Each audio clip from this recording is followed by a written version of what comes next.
إليكم معلومات جديدة وصادمة عن الفنانة داليا نعيم.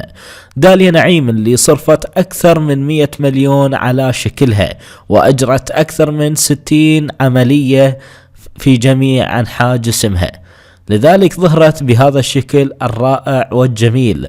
والكثير من الصحف البريطانية وغيرها نشرت الفنانة داليا نعيم وتفاجأت بهذا المظهر والشكل الجميل.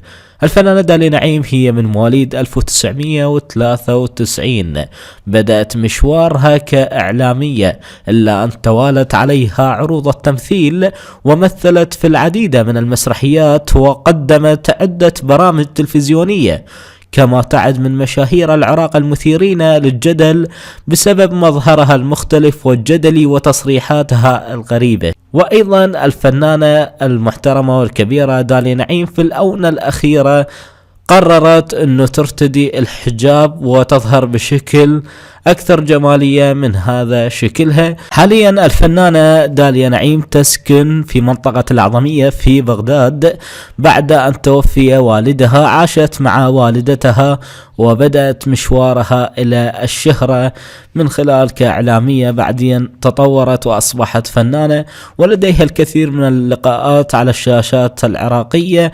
فبدايتها كانت على قناة الMBC، بعدين اتطورت وانتشرت بكثرة، بعدين لفتت أنظار الجمهور ودخلت مجال التمثيل، وقدمت العديد من المسرحيات والبرامج التلفزيونية.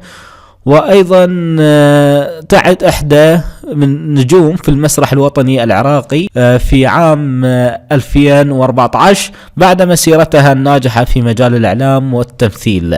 نالت داليا نعيم على جائزة أفضل إعلامية في العراق. أما الآن وصلنا لختام هذا الفيديو، أرجو من حضراتكم إعطاء لايك لهذا الفيديو، وأيضا مشاركته مع أصدقائكم وعلى كل البيجات والجروبات.